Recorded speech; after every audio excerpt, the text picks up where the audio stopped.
Hi,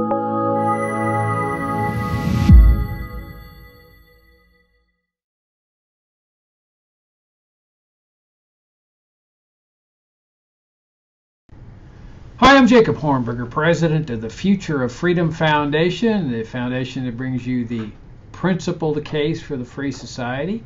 And I'm joined, as I am every week, for this issue of the Libertarian Angle by my co-host Richard Ebeling, who teaches economics at the Citadel and who also promotes the principled case for the free society. Richard, good to see you again for another round of Libertarian Angle. Great to be back. Yeah, well, big news. We've got the interventionists in action again, Richard. It's absolutely amazing that here they still have their intervention ongoing in Iraq, Afghanistan, Syria. They've destroyed the Middle East with their interventionism. And, boy, they have found a new target. Boy, you can see, boy, their energy levels are all high. They're all hyped up about the possibility of intervening in Venezuela. And of course, there's a long history of U.S. interventionism in Latin America, so this would just be more of the same. Okay, so you've got this dictator in Venezuela. We know that. Maduro's a brutal dictator. He's obviously an illegitimate president. His elections are fraudulent. He's dissolved the legislature. He's installed a puppet regime. He's brutalized the Venezuelan people with socialism, along with his predecessor, Hugo Chávez. But suddenly an alternative president has popped up, the president of the National Assembly, Juan Guaidó, I suppose is the way they pronounce his name. He's got an accent on that last O. And he's declared himself to be the legitimate president, but it has all the earmarks of encouragement by the U.S. national security establishment and by President Trump, who's known as Mr. America First, which it caused when he was referring to that term during the campaign, he caused non-interventionists to believe that, hey, we might be electing a non-interventionist here. Well, that dream has gone out the window because Trump and his interventionist cohorts have clearly encouraged this guy to declare himself an alternative president. There's threats of military action. They're now freezing the Citgo oil revenues here in the United States, refusing to let them be sent back to the Venezuelan regime, and apparently preserving them for Guaido's supposed presidency. So this has all the earmarks of your classic U.S. interventionism, that they're trying to encourage a revolution. I mean, that's clearly the only reasonable outcome if two people are declaring themselves to be the president. In the middle of this is the Venezuelan military. Both candidates are trying to get the military on their side. But there is this possibility of a revolution, and which is what U.S. officials would love. I mean, they have never given any value on human life when it deals with foreigners. And we saw this in Iraq when they were trying to arrange a regime change operation there through the imposition of sanctions. 11 years of sanctions. They killed hundreds of thousands of Iraqi children. And Madeleine Albright, the U.S. ambassador to the United Nations, says, hey, it's all worth it. She told 60 Minutes, the deaths of 500,000 Iraqi children were worth it. And by it, she's referring to regime change. That's the overarching principle of U.S. interventionist foreign policy, trying to oust regimes that may be democratically elected that are not sufficiently pro-U.S. and replacing them with pro-rulers, even if those rulers happen to be dictators, like they did, in Chile in '73 with Pinochet, and as they did in '54 with Guatemala. So the death toll in terms of human life of foreigners doesn't matter. There's just no regard for the lives of foreigners. That any death toll is considered sufficient. It's not considered too high, as long as they're striving to get regime change. Well, it just goes to show you, Richard, more moral bankruptcy from this entire philosophy of foreign interventionism. And these people are obviously incorrigible. I mean, look, they've destroyed Afghanistan, they've destroyed Iraq, they've encouraged this this revolution in Syria, which has killed countless people. And they did the same thing in Guatemala in '54. They went in there with a regime change operation against a democratically elected president who also was a socialist. And they said he was a threat to U.S. national security, which was ridiculous. And they said this was all worth it. They succeeded in ousting Jacobo Arbenz from power. And they incited a 3-decade-long civil war that killed over 1 million people. But in their eyes, that's okay. I mean, that's okay. Those lives are worth it. Why? Because they're the lives of foreigners. And I might finally mention that they present this thing under the cover of being concerned about the Venezuelan people. They couldn't give a hoot about the Venezuelan people. After all, if they gave a hoot, why would they be building a wall to keep them out? What do you think, Richard? Well, let's sort of, again, put this in context and what a libertarian answer would be. Venezuela was, before Chávez and now Maduro, by South American standards, a relatively prosperous country. It was not a laissez-faire free market economy. There were privileges, favors, an interventionist state that benefited a few at the expense of others. But given that it did have these imperfections of interventionism and regulations and so on, certainly in comparison to everything that's happened since, it was a country that was relatively open in terms of civil liberties. It had avenues for economic betterment and improvement, if not for everyone equally, because of the interventions and regulations of the state. And then Chávez comes along and introduces a conscious and intentional Cuban-style socialist revolution, nationalizing, regulating, fixing prices and wages, redistributing wealth, imposing centralized power and control, divvying up favors, privileges for the plundering interest groups who represented his factions of the revolution, basically grinding Venezuela into a terrible economic condition, even by its imperfect freedom standards of what had preceded it. Chávez died. He's replaced by his basically handpicked successor, Maduro.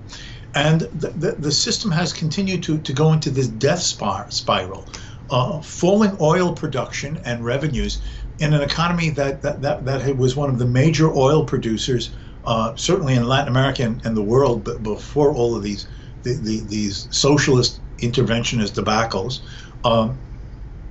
They have resorted to turning on the spigot of the printing press to fund all of these social welfare and redistributive and special interest programs that both Chávez and now Maduro are perpetuating, such that Venezuela has been suffering from one of the worst inflations, hyperinflations of modern times.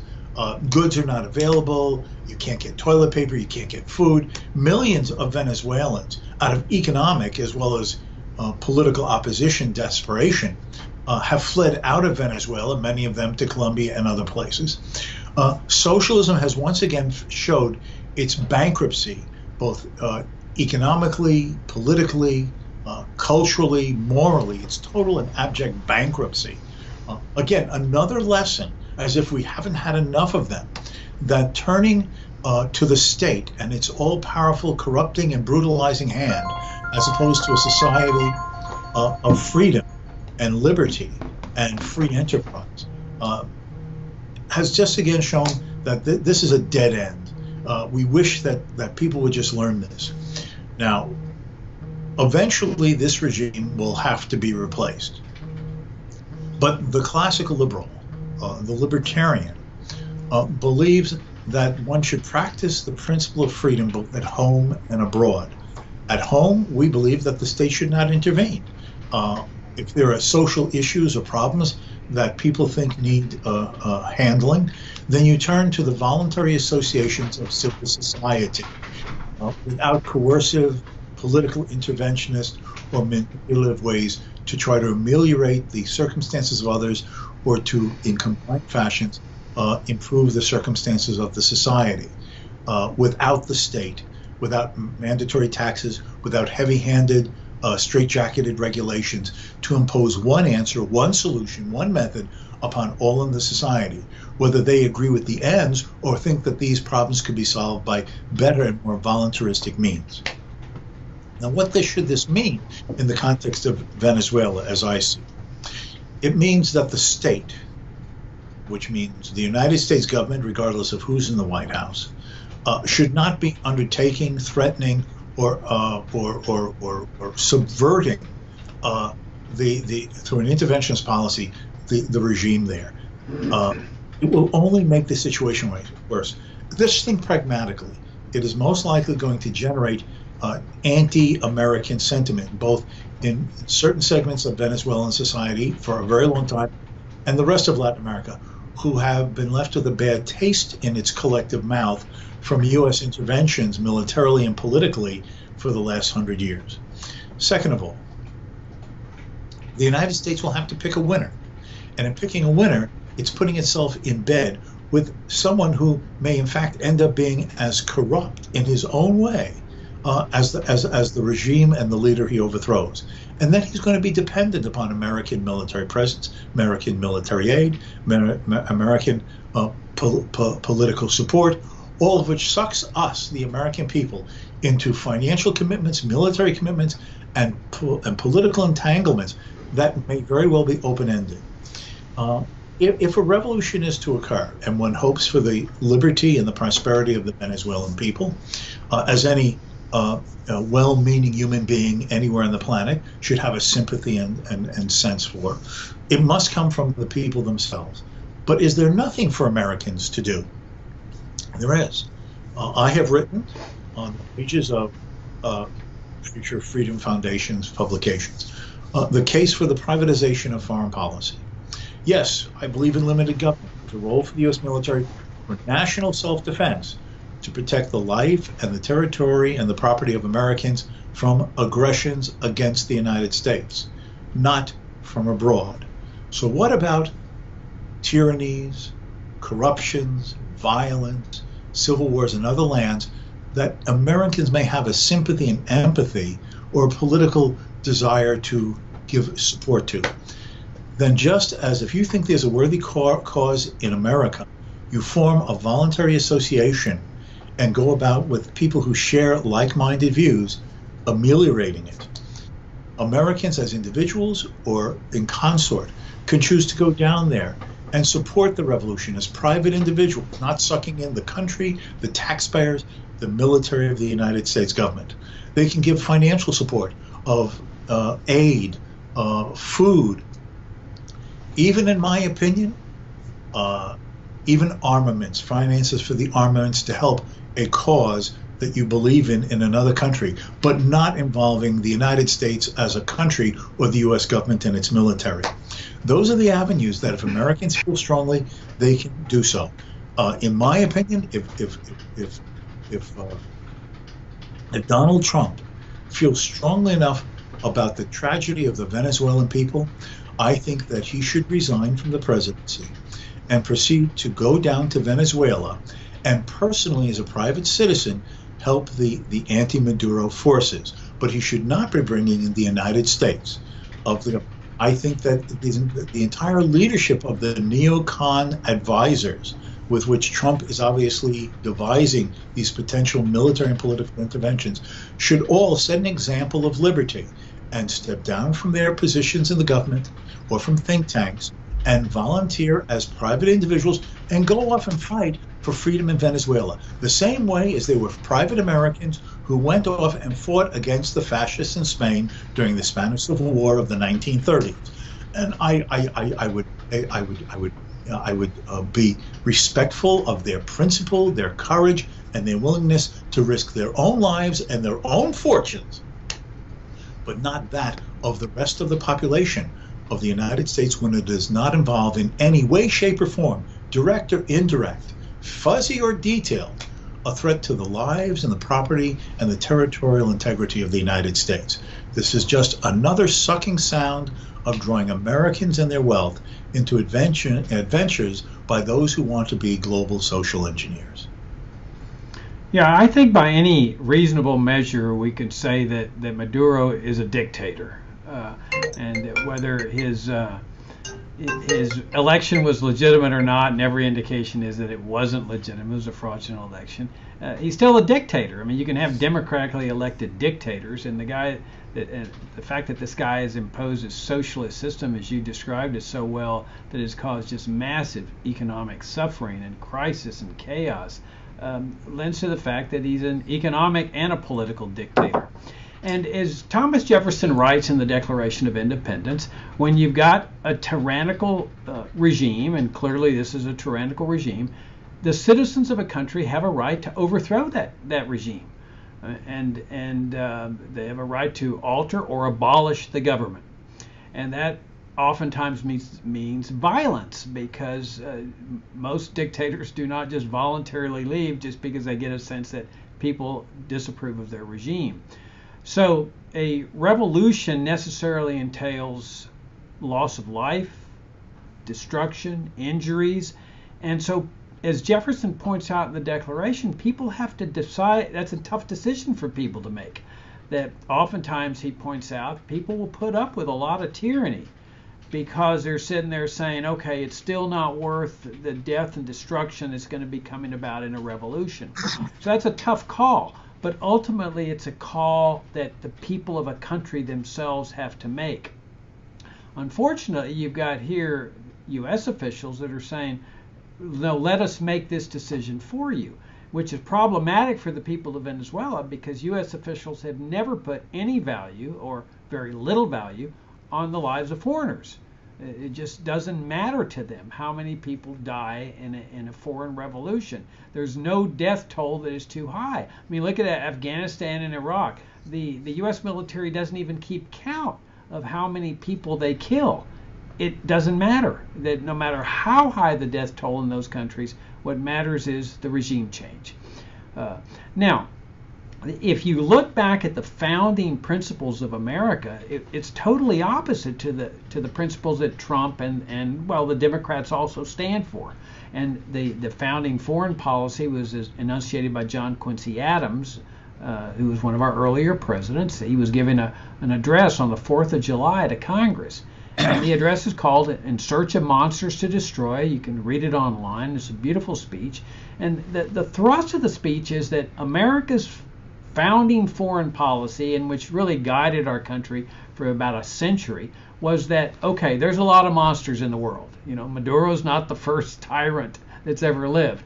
They had tyrants back in the 1700s, the 1800s. They had famines. People were starving to death. They had hyperinflations. They had all the same things that we see in places like Venezuela or Cuba or North Korea. But John Quincy Adams points out it's not going to be the role of the U.S. government to go slay these monsters. That we know they exist, but that is not going to be the job of the U.S. government. It will not be a world's policeman. Now, did that mean that Americans could do nothing for people suffering overseas? Well, no. As you point out, Americans were free to go and join up. And if there was a revolution that they really believed in, they could just get on a boat and take off and join up with the rebels. But there was another factor here, Richard, and that was the concept of open immigration. That as far as immigration was concerned, there was open borders, not just in New York at Ellis Island, but in the Southwest, on the West Coast, in California, for people fleeing tyranny in Asia or bad economic conditions. And so the idea was, look, we're not going to send our military abroad in search of your monsters to destroy them. But if you can get out and you're willing to get out, always know that there is a place that you could come that will be a sanctuary, that will not force you back. Because other countries took the position, no, you need permission to get into our country, and if you come without permission, we're going to send you right back to the hellhole from which you came, and possibly the death that you're going to end up suffering. Here we had open immigration where people knew, okay, if I can just get to America, that government will not repatriate me. They will not force me back. And it was a beautiful system. I mean, yes, thousands and tens of thousands of immigrants were flooding American shores, but they were contributing to the prosperity and the well-being of American society. There was prejudice against like the Italians and the Irish and so forth, but still open immigration remained the principle. Today, it's the exact opposite. So you've got walls being built, like Berlin-type walls, to keep out immigrants, including people who are fleeing Venezuela or fleeing other places where there's violence, especially from the U.S. war on drugs, that are trying to save their lives. And all you see is Republicans, as well as Democrats, wanting to build walls. I mean, don't forget that Obama enforced that wall. They call it a fence, but it really is a wall. That he enforced it for the 8 years of his administration, that building walls to keep people out, but unleashing the military to go out and slay all these monsters. And then, of course, that's where we get all the problems with the terrorism and the war on terrorism, and then the destruction of our liberty here at home to protect us from the so-called threats that they're producing with their interventionism. I mean, that's what terrorism and the war on terrorism is all about. And not even to mention, Richard, the out-of-control federal spending and debt that is hurling our nation down toward bankruptcy. I mean, that's what seems to be lost in this equation. They're spending around $1 trillion more than what they're bringing in taxes. They're mounting that onto the $22 or $23 trillion in debt that the American taxpayer already is on the hook for. And they're saying, no problem, we can just spend even more money, not just on this ridiculous wall, but on this ridiculous intervention. Well, I think that another element in this is that it's the same thing with central planning in general. Free market economists, particularly Austrian economists like Friedrich Hayek, have argued that one of the fundamental problems with government central planning is that it does not have the knowledge and information about all of the relevant factors and influences and details in a complex economy to know how to actually plan from the center. That the knowledge, the information, the skills, the perceptions of opportunities are diffused, dispersed, and decentralized among all the individuals of a society in their own corners of where they live. And that the best way to integrate and coordinate them is through competition and the price system.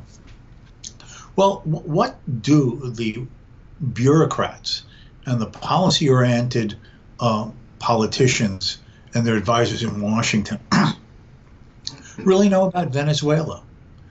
Are they familiar with its culture, with its intricate and complex history, with the various factions, political and ideological and social at work? Instead, it's a sledgehammer approach. They're going to go in, if they do, they're going to go in and pick a winner. Well, obviously, the Speaker of the Venezuelan Parliament.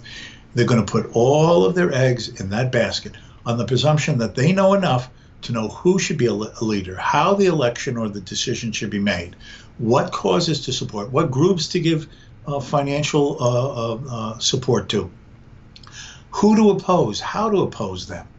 All of this, again, is this hubris, this arrogance, this presumption of being able to redesign, restructure a society thousands of miles away, when those in Washington themselves are doing this not for some benevolent reason. I can imagine that some of them actually believe their rhetoric. We're making the world safe, we're making a better place. But in fact, in the world of modern politics, all of this is against the background of what makes me look good, or the president look good, or a congressman look good, or the head of a government bureau or department look good for the news media and the 15-minute soundbite tonight. And how will this raise my stature in the polls? And how will this help me get my funding for my department to bureau in the next round of congressional allocations, et cetera, et cetera, et cetera. It is a myopic and political and self-interested process that once you tear away all the rhetoric, even with admittedly, some people believe this rhetoric, where America is meant to save the world, it all becomes corrupted and myopic and with little knowledge, wisdom, or ability, or senses of the very society and peoples and circumstances that you're now going to go in and try to remake. And it runs the possibility of being another disaster of its own type, as we have been recently experiencing in Iraq, in Afghanistan, in Libya, in Syria, and it's as if they never learn. How many times do you have to get sucked into these vortexes of foreign intervention with all of these unintended consequences and military costs, human life costs? As you said, forget about the people in those countries. Have Americans not been killed? Have Americans not returned permanently maimed and injured? Have they not suffered temporary or permanent psychological problems of ever adjusting to a normal life again in civilian society? Have not hundreds of billions, trillions of dollars of resources been wasted that could have been left in the hands of taxpayers and generated immense, useful, and desirable wealth? But once again, they're back on the treadmill, saving the world and looking good and remaking a society, and what it costs and what burdens it places upon both Americans or others abroad. It's as if they're oblivious to all of this. It's horrifying. It is the worst elements of the arrogance and hubris of empire. Yeah, it's almost like they're saying, give us one last chance here to get it right. That we have this catastrophe in Iraq. I mean, even the most ardent interventionists who supported the Iraq intervention are saying, well, it was a mistake. Of course, they never think in terms of the moral consequences that the U.S. invaded a country that had never attacked the United States or even threatened to attack the United States, and they killed untold numbers of people during the many years of their occupation. They continued to kill people in Iraq. Total disaster. Look at Afghanistan. I would say that maybe 98% of the people they'd killed in Afghanistan had absolutely nothing to do with the 9/11 attacks. And the country's destroyed, and the interventionists are saying we may have to be there for a long time yet, maybe into perpetuity. But all of a sudden, and then look what they've done with Syria. They encouraged that revolution, and over 100,000 people estimated have died there. Look at Libya, where Hillary Clinton, a Democrat, gloated, we came, we saw, he died. And yet look at the mess there. So here, all of a sudden they're saying, we have another chance. We have a chance to really make it right, our interventionism, and show Americans that interventionism really is a solid philosophy.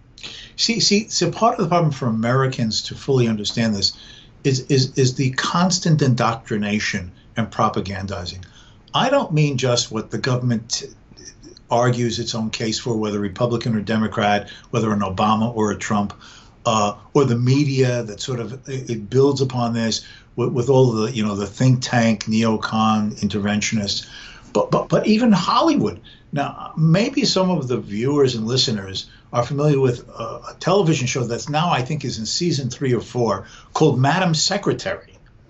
Now, the plot is this is a woman who's Secretary of State, serving in this presidency, this cabinet, and you watch it every week, and America cares.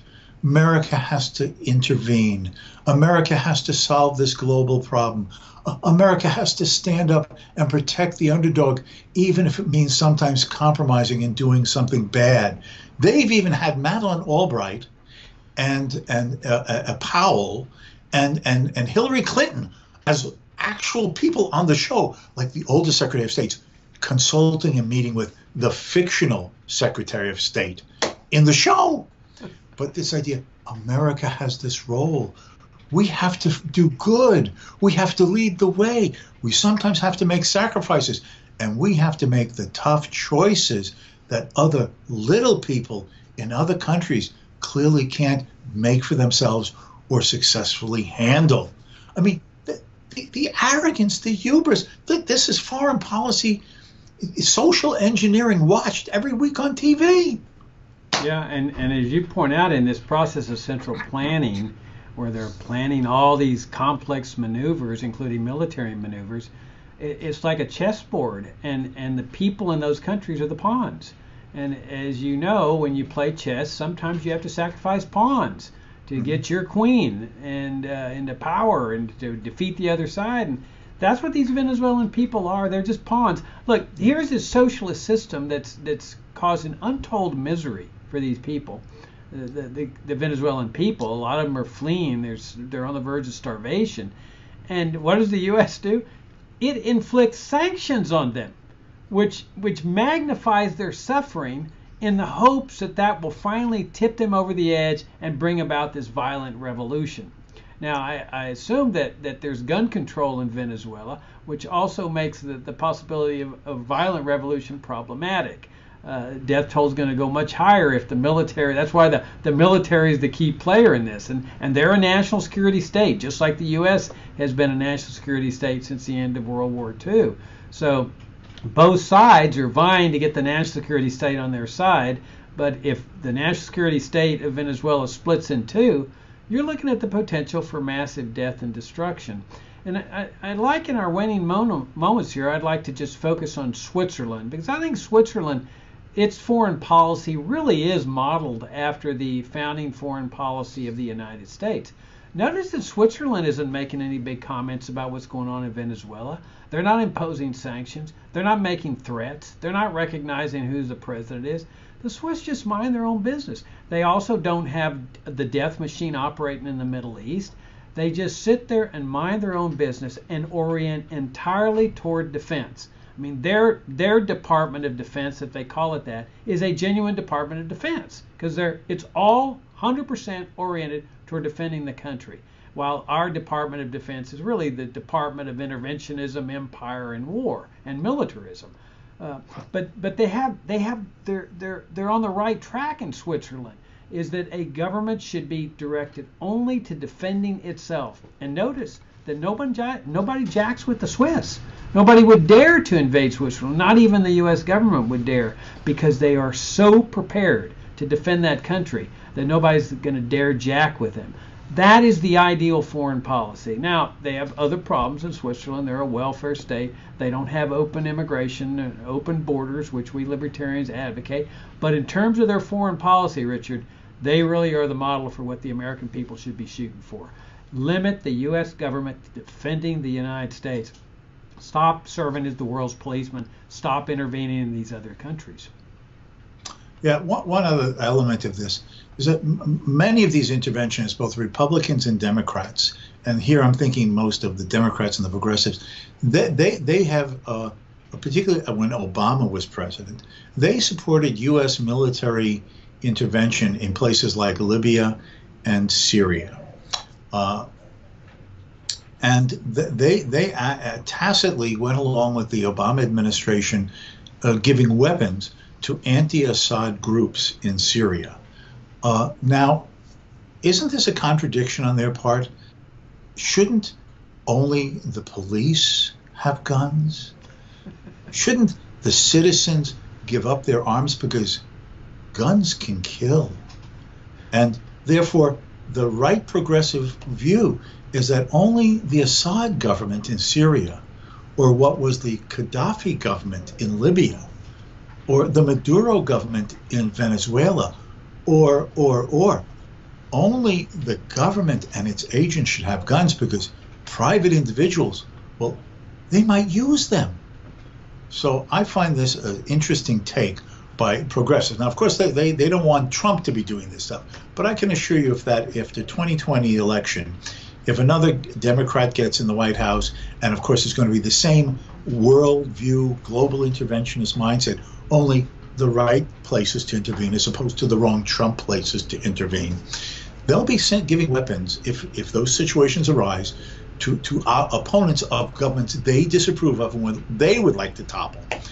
But don't they believe in gun control? I just find the oozing hypocrisy to be immense. Oh, of course. And when they're arming dictatorial regimes like the one in Egypt, which is their partner and ally and one of the most tyrannical regimes in the world, or Saudi Arabia, I don't see them talking about intervening in Saudi Arabia, which is this murderous, thuggish, brutal, corrupt regime. No, as far as they're concerned, they're pro-U.S., and so that makes them all right. And in fact, you raise an interesting question on the gun control. Maybe the Venezuelan people's inability to oust their government through force because they lack the guns, maybe that's a valuable lesson for Americans, where we see Democrats trying to confiscate people's guns here. And we got to keep in mind that gun ownership, if people don't have the means to overthrow a government, then they have two choices: submit or die. And the worst thing that Americans could ever do is to surrender their guns, for the very possibility that you could have a tyrannical regime here, just like in any other country. On that note, Richard, we're out of time. Greatly enjoyed the conversation as always, and look forward to talking to you next week. Until next time, you take care. Yep, thank you, and thanks for tuning in. Come and visit us at fff.org, and we'll see y'all next week.